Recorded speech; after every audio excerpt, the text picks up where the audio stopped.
Hi, I'm Anna Olsen. I'm here tonight on Thursday, every Thursday, 6:30 Pacific Standard Time, 9:30 Eastern Standard Time, with my show, Insights into Consciousness with Anna Olsen. I'm going to go over a topic today that I really want people to know about and that I have a lot of experience with. It's something that's very near and dear to my heart, and it can apply to everybody. And first off, I want to just go over the fact that you can schedule to talk to me by going to my website at annaolsenintuitive.com. And you can click on the Schedule Now button. You can see some info about me and what I do. I'm also now going to start going by psychic medium. That's my new job description in my world of advancing my skill set. So now I'm going to be doing medium psychic readings. So that's something that I just discovered is my thing. So that said, I wanted to go on to talking about being our higher and truer self. And I don't mean like higher as in you need to be high. I'm talking about your higher self, your spiritual self, what you were made for, what your goals were, that they really are. I feel like they were your goals before we even came here, before we even were born. And I think that these are things that we chose to do. These are things that we agreed to do before we were even born. That's my belief system, and that's how I see it. Now, there are lots of people who are kind of just operating in the world in a way of, well, I went to college and I got this degree. This is what I do because I have this degree and this label that the world gave me. And really, that is great. I think education is fantastic.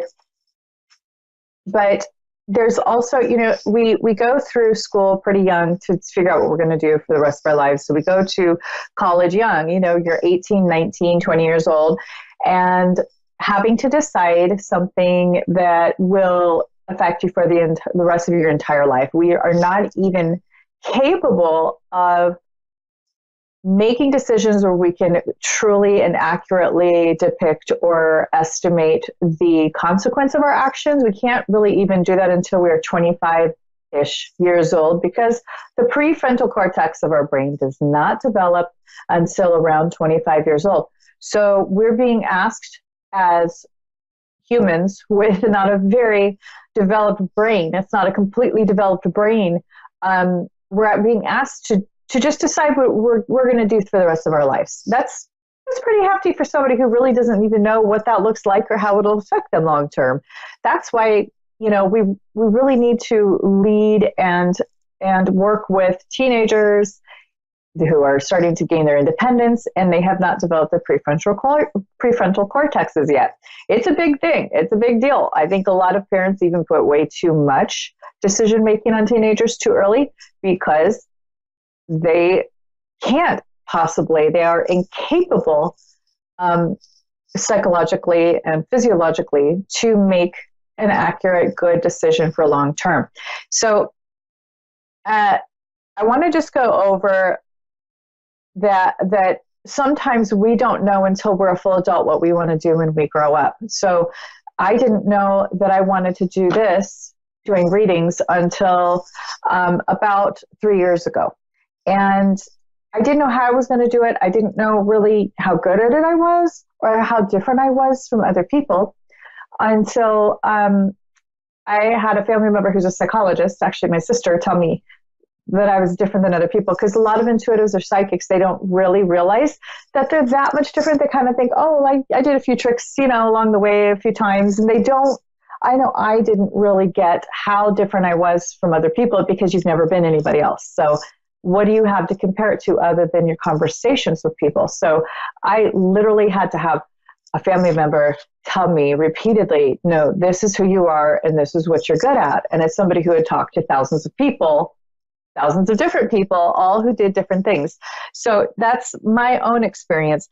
And this is why I really want to talk about finding your true self and then making sure that you nurture your spiritual self, because this is how we find what we want to do when we grow up. There's many, many things that we can do to, be effective and helpful in the world and make some income. I've worked in the dental field. I've managed a dental office. I have worked in a grocery store. I have worked for some pretty,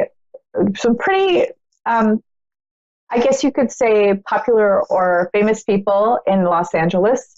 I've worked side by side with a lot of people there in my psychological training. However, it's just, I didn't really get until I was around 40 years old. I really didn't get really what my highest and true calling was.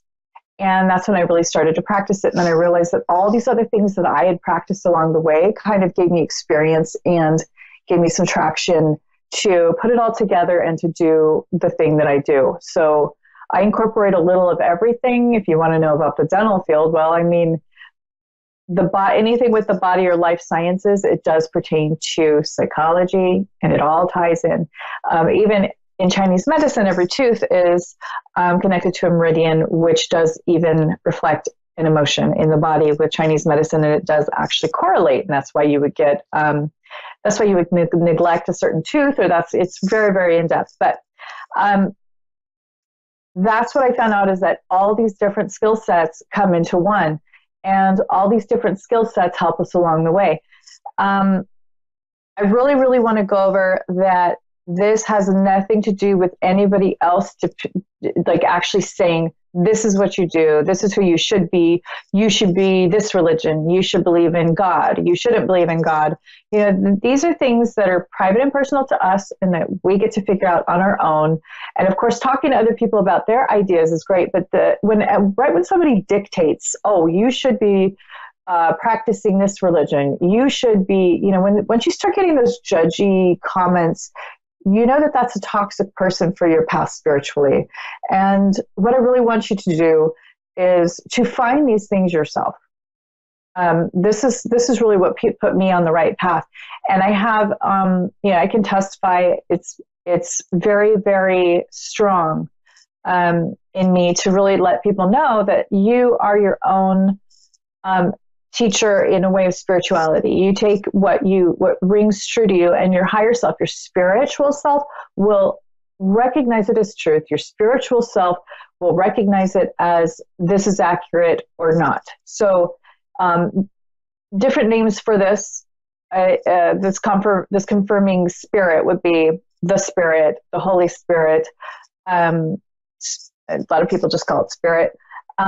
There's, tons of different ways to express what this is called, but it's really just a deep knowing automatically what it is that you're hearing or experience is true. So if someone else says, oh, you need to be this religion, you need to go to church this many times, or you're damned, you're going to hell. No. That's where I start to get really worried about somebody's path, because it isn't their own free agency choice, and they're not actually learning. They are being withheld from their actual learning process. And that's really what I want to point out there, is that even a parent who has a good intention, who thinks that you're going to go to hell and, be basically damned for the rest of eternity because you didn't go to church on Sunday, I think their intention is good, because that's actually what they believe. But let's get real. When you grow up and you leave your parents' house or whoever raised you, and you end up on your own, you're going to have to really process those things internally, spiritually, and that's where the real work is. So we can get, this foundation from different religions or churches, which is fine. There's nothing wrong with religion. There's nothing wrong with going to church. What I really feel is detrimental to someone's spirituality is when they are shamed, constantly judged. Somebody is acting better than them, putting them in their place spiritually, preachy, wagging the finger, shaming. The shame is the worst. This is how we get these poor children who are in trouble with their spirituality and their sense of self and identity, is being shamed. And, that also can correlate to different types of abuse too. So that's a very dangerous place to go. Spiritually, shame should never be involved, ever. That is the surest way to damage somebody spiritually, is to judge them and shame them, whether you're a parent or a pastor or whatever it is. That is a big no-no. So the thing that I really want to also incorporate is freedom in your life, and then drawing the true deep relationships to you. So freedom in gaining your own spirituality and your own identity. Once you get that and you're true about it, and you start just telling the world, you tell everybody that you can trust. The toxic people who are closed-minded, who don't want to hear it, they are not included. You don't even have to tell them. You get to choose who you tell and who you trust. And when you tell people, sometimes that's how you find out who you can trust. So when I first came out with the fact that I was doing psychic readings and medium readings and all of that, there was definitely some lectures and preaching and things like that. And I never told these people who were judging me or telling me that I need to be careful that I already went through these processes that they were talking about. They didn't quite know about me, all the things there are to know. And there wasn't really a way I could fully explain it, because it's experiential. So some of these things are just experiential, and you can tell somebody the best way that you can. This is my experience and this is what I've gone through, but they're never really going to truly understand it unless they experience it. So, one of the things that really impacted me was, my father's death when I was 14, and dreaming about his death, and waking up in the middle of the night with a nightmare, seeing that my family was living life without him on this earth. And it being so terrifying for me at 14, imagining that reality, it was terrifying for me. And then it happening about 2 weeks later. When I have these experiences as part of who I am, being intuitive, having psychic visions, psychic dreams, being in touch with this spiritual realm where I can interpret people's loved ones. I can interpret what their message is for them, and heal them and serve them in a way where they will permanently be changed forever. It's very hard to completely describe that experience, just like with somebody who you're an acquaintance with. That's why I believe somebody who you're just an acquaintance with, who doesn't know you well, you can cut them off if they start to get preachy. There's a saying that you have to always have a few F-offs in your pocket for people, to back off. That is our right. That's your right as a human being to tell people to back off. You don't have to be polite to anybody. You don't have to be nicey. Let's coddle you even though you're being a jerk. There's no reason for that. So this is something that I really love to teach people to be very protective of: their spirituality, their point of view, their experiences. And through my father's death and through dreaming about my father's death, as scary as it was, and experiencing, I was actually there as he was dying. It was very traumatic for me. It's through that experience, I gained so much knowledge at a young age, and I gained so many experiences that most people don't even have as adults, or even throughout their entire lifespan. That helped me to get closer to the spirit world, that helped me to gain knowledge about what death and dying is like, how it feels for other people. I gained tremendous empathy at a young age. And this is common among children who have been through trauma, or just people who have been through trauma. But, I really just want to reiterate that this is our own journey. This is just something that we get to own, and really just pick and choose who we tell, and really, really look at it as a learning process. So, what's really wonderful is that when you start drawing the right people to you, when you start being true about who you are, there are people who have to come out of the closet as intuitives. I had to come out of the closet as a reader. I had to come out of the closet as a medium. That's because there's so many judgy people. And that's okay. They're in their own process. You have to be patient with these people and realize that, this is something that actually somebody very close taught me, is who's gay and who, I was upset that they were being judged and being treated unfairly. And they said, well, the other part of that is that we need to be patient with those people who don't understand yet, and they want the same respect that I do. And I thought that it's being extremely insightful, having more empathy for the person who's being judgy than feeling sorry for themselves. And, there we go again, where somebody who has been through something pretty big in their life is practicing this immense amount of empathy for others and being very spiritually mature. And that leads to well-being of the soul, of the spirit, and eventually of the body and the mind. So it starts there. So when you start to really be, true to yourself, true to who you are, tell people, set your boundaries with the people who aren't ready, and then continue on this path, what happens is you start bringing in your people. You start bringing in those people who are like you, who understand you, who don't judge you. They're the best people to be around. Why do you want to be around people who aren't ready or who are on different spiritual levels? They kind of need to be, in the picture still, don't cut them out completely, but just to know that this is a process of really being true to yourself, showing other people who you are, because who you are, no matter what it looks like, no matter how messy, how sad, how shameful that is to you or your experience, that's going to help them either learn and accept you anyway, or they may be able to really connect with that or relate to that. And we as human beings need each other. So this is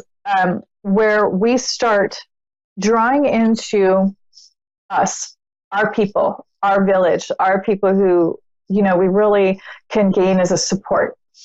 So that's why I feel like this is so important for us to be true to ourselves. It's whether it be that somebody, wants to do something that isn't usually that lucrative as a career, or they are gay, or they are, an intuitive, or, they just believe a certain thing or in a certain way, and it isn't as popular among their group of people. It's really important that we're just true to ourselves and that we just say, look, this is who I am. So, I also feel like it's really important to really be responsible about this. So, we want to be who we are, but, you also don't go over other people's beliefs or shame them for what they believe either. So I really feel like it's very important to be responsible about it. So, the basis of all of this is denying or feeling shame for yourself is going to backfire. There's no way it can work. It keeps us stagnant in a stagnant place with stagnant energy around people who don't serve us, in a place where things aren't working for us. So when you begin to be, when you begin to just really be true to yourself, you tend to end up with an immense amount of freedom, and there's a feeling of liberation. But the good thing is that toxic people with a need to control you, or control who you truly are, when you're around these toxic people who want to control who you truly are, then you keep your true life hidden, or your true happiness hidden, because you're trying to impress somebody who it could be beneath your understanding or your spiritual level. So that's where I really want to also reiterate that these people can be toxic for us. These people can be toxic for you, where you're starting to become your true self. They want you to be quiet. They don't want you to be your true self. They want to stifle that. They want to create this ridiculous image that isn't even real. That's toxicity. That is a lower, denser energy. It's not good for us. So when you look deeper, when you ask, it will be shown to you. I really look at how I can ask the spirit or angels, guides.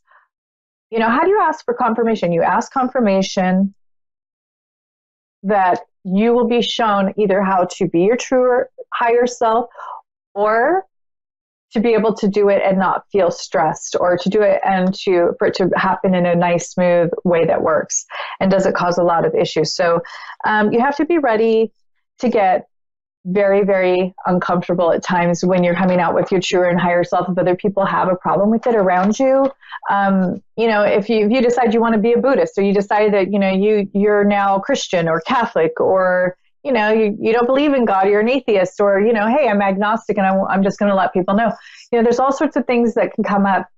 You're going to feel uncomfortable. It's going to be really uncomfortable. And what I really want to express is that once you get into that uncomfortable space, after that, you feel free.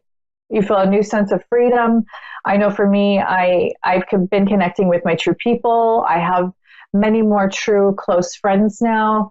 My family knows who has always known who I truly was, and they were like the basis of why I even started doing readings for the most part, especially my sister. My sister is amazing. She's a psychologist and she's absolutely incredible. She just had her first baby, and she is an officer in the Navy, and I cannot say enough good about my sister. She is such an inspiration to me. Also, comfortably, you don't want to be comfortably sad and unfulfilled. That's where you don't want to be. When you're comfortable, you may be not getting out there and getting nervous about things, but you're not going to be happy if you're not being who you truly are. So being comfortably sad or unfulfilled is a very idle place. It doesn't move us forward spiritually. If you are in a group of people who judge you if you live a certain way, or they don't like you to do what you know is right for you, in the way that you truly are your highest self, for the highest and greater good. It's a sad place. It's like, I think it's how people get depression. It's how people begin to have anxiety. It's how people don't move forward. They become very stagnant in their energy. And if you're not really sure about what your true and higher self and what your true purpose is, I would really recommend looking around and exploring, educating yourself, reading as many books as you can from respectable sources. If it rings true to you and you can relate to it, build on that. Keep going. Just keep studying. Keep educating yourself. Never stop educating yourself. The best way to protect yourself and to be connected to the divine is to educate yourself non-stop, all the time, every moment. What in this moment can I learn spiritually? What in this moment can I notice about someone else that I can either learn from or have an exchange about that will further my understanding? This is imperative, I feel, because the more idle you are and the less you're learning, the worse you feel. We as sentient human beings, we really need education. We really need constant growth. Even when we're born, the minute we're, out in the world, we start developing, we start learning everything from our eyesight to our hand movements, our motor coordination, speech, facial expression, everything that we need to learn, we start doing as toddlers. And if you look at a toddler or a child, they don't stop moving. They want to learn constantly. We have to remember that we're those children still. We've been told to be quiet. We've been told to sit down in our lives. We've been told to be good for the convenience of adults who are overwhelmed many times, or we were just taught what they knew. And now that's all we know. And we teach our children the same thing. I really believe in having a nice hands-on learning experience, experiential learning experience. Go ahead and be a little rebellious. You don't have to follow everything that your parents said, as long as you're being responsible and there's no harm to other people, no harm to anyone. It's a good thing to do, and as long as you're not hurting yourself or anyone else, no harm be done, do as you will. It's a really great concept. And I really suggest that if you really want to get to what your true purpose is. The other thing I really love is to give other people's point of view a chance, and then put yourself in their shoes. Try to look at your life and your situation like you're a movie director and you're seeing a movie, and on the screen is your life and where you are and what's happening. What is the bigger picture, and what could you learn from this? What would you tell somebody else to do if they were in your situation?